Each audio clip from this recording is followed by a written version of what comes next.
Tribal wars were common in ancient days. This was one of the forms of interaction among tribes.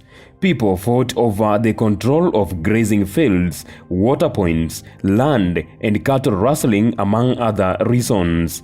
The Bukusu constantly fought wars with the Kwavi Masai, locally known as Wakwavi, Teso, who are known as Bamia, and other neighboring communities. However, Bamia were their fiercest aggressors. They would raid them in broad daylight and steal cattle, loot crops, burn their homes, and even leave the land desolate.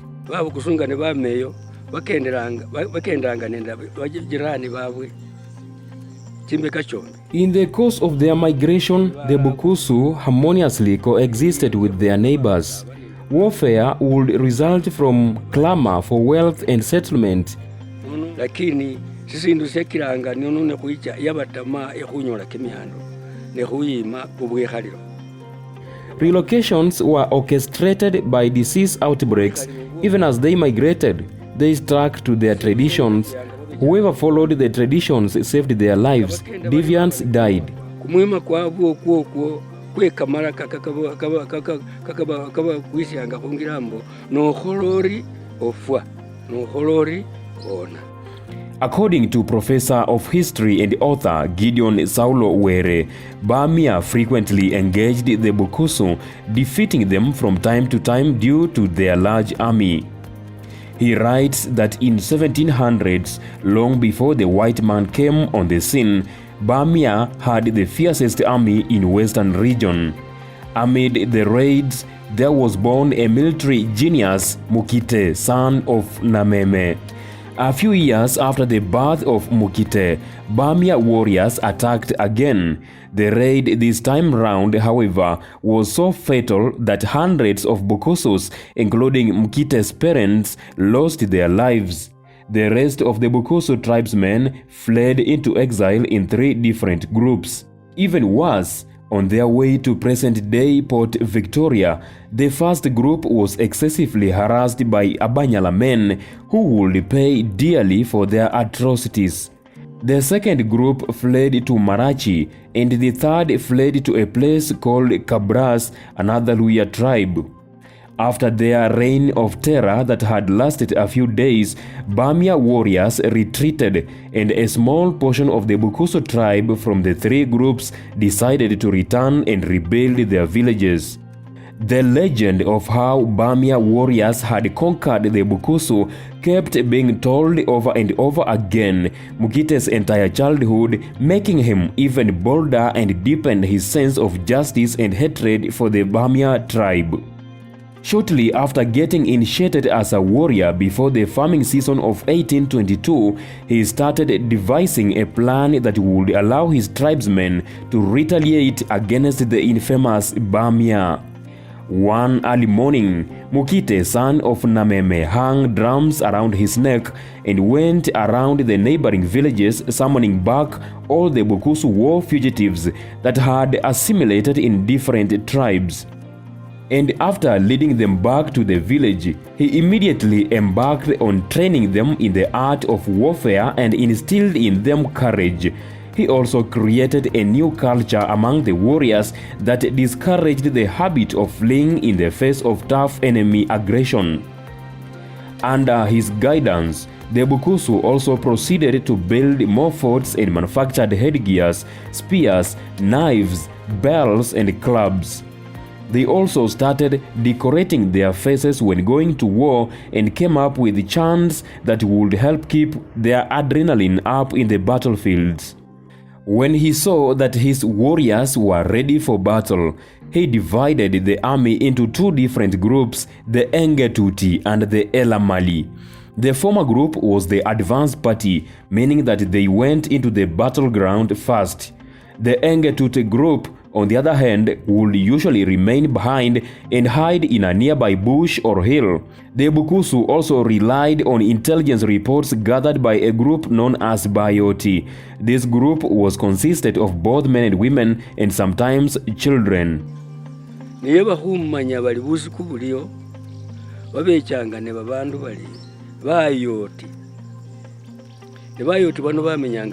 Intelligence reports would be gathered by spies. The spies lived in homesteads. The Bukusu would fortify their homesteads since they had no gatemen to watch over them at night, thus prone to attacks. So they came up with the idea of building fortified homesteads to take a particular form and shape, as well as making it mandatory for every homestead to have warriors. The warriors were always on the lookout. They were like the police today. We called them Laibons.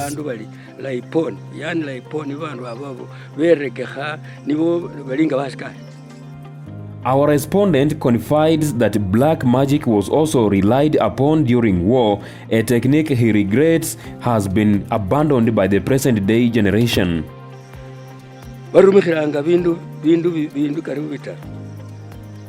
Nebanyolile fununumbo kholo fulani ku mfano bala kuna mwe bateshe baliko benya kubengerera barumikhiranga bindumbo kisoko.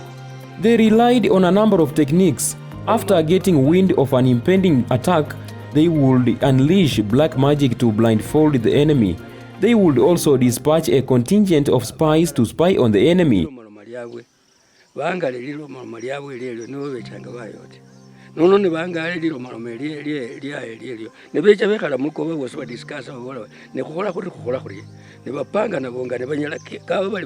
The spies returned an intelligence report which would be deliberated on, so that the community can forearm. However, black magic was heavily relied on.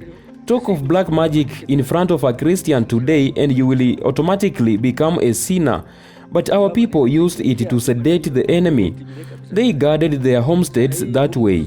The Laibons were responsible for responding to aggression, but only after deliberations. Resolutions were meant to be kept as a top secret, kept from women and children, lest they would let it out.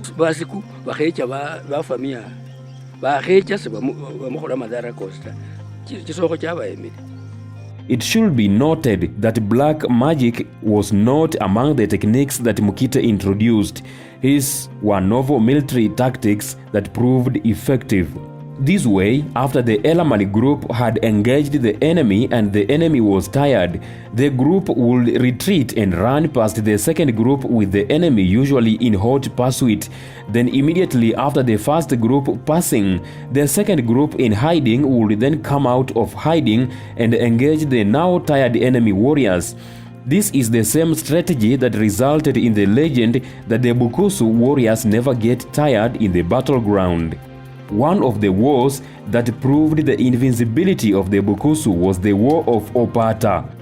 Opata, the leader of the Bamia tribe, who had now loaded himself over the Bukusu, derisively warned the Bukusu that he was going to attack in 7 days and so the tribe should prepare for war. Well, this decision proved fatal. Before the 6th day, the third group that Mukite had created, Bayoti, was sent to poison the wells next to the battleground. The Bukusu knew that these were the only sources of water that Bamia would run to quench their thirst in the heat of the battle. Only 3 wells were left, and these were the only ones Bukusu warriors were to drink from during the battle. Finally, they smeared the remaining poison on their arrows, with the aim of shooting from a distance at Teso warriors that would not drink from the poisoned wells. On the 7th chosen day, Opata arrived with his massive army prepared for the fierce battle that was about to ensue. But the Bukusu didn't use the strategy they had used earlier this time. They understood that their adversary army was too big this time, and sending only one section of the warriors into the battleground would mean certain death. Instead, the spies reported on the route the enemies were using, and then a small group of Bukusu warriors hid on top of a hill next to the route the Bamia warriors were going to use. As the enemies were marching by, the Bukusu warriors in hiding started launching poisoned arrows at them, and anyone that got scratched by the arrows, even merely, died almost instantly. Before the huge crowd of Bamia warriors could understand what was taking place and protect themselves using their shields, they had already suffered hundreds of casualties, but this helped somewhat level the playground. The group of Bukusu archers then ran back to the battleground and waited alongside their fellow warriors. When the Bamia arrived, the Bukusu launched all their remaining arrows, but since the Bamia had learned from their mistake earlier, they were now shielding themselves accordingly, and only a few arrows managed to hit their targets. After launching all their arrows, they put their bows down, took out their spears, and ran into the battleground ready to face their enemies in a fight to the death. The war waged on for hours, and when warriors who were exhausted retreated to drink from the wells, a huge portion of them would drop dead on the spot. Professor Were writes that the climax of the war was the slaughtering of a dog. The two warring tribes ate it as a symbol of burying the hatchet.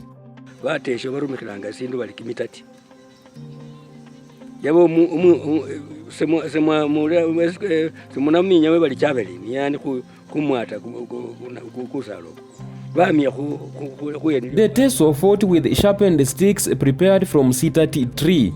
You see, today there is javelin as a sport. Historically, it was a weapon.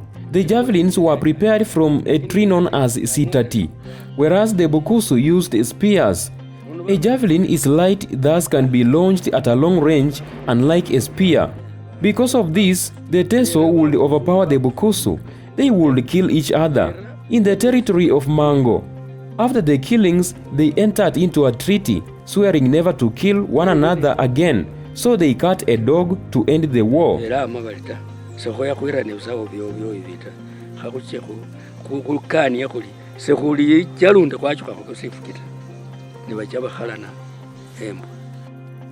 Blacksmiths were crucial for producing weapons. Their art enabled the Bukusu to protect themselves, otherwise the community might have been wiped from the face of the earth.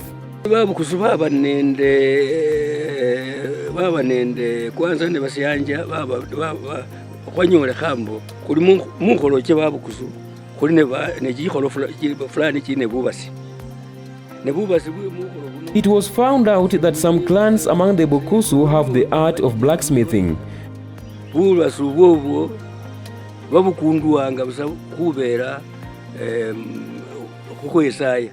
The art could not be acquired from any formal college. It was a spiritual gift discovered through supplication. Iron making relied on the presence of iron ores, hearths, and byproducts. This produced the weapons used for war.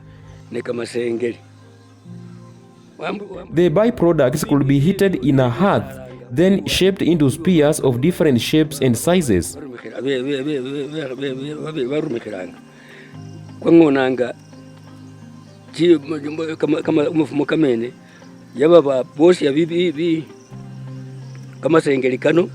Apart from physical aggression, the Bukusu also struggled with pandemics such as measles, chickenpox, smallpox, and elephantiasis. The outbreak would force them into migration, sometimes suspending cultural ceremonies such as circumcision.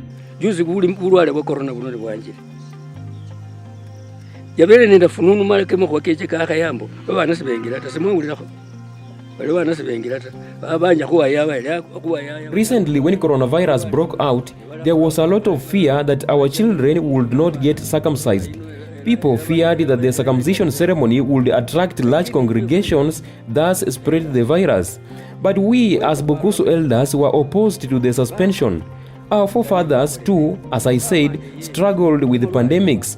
Diseases were there, disrupting age sets. But a few wise elders would convene a session to discuss how their predecessors coped with such pandemics to conduct circumcision.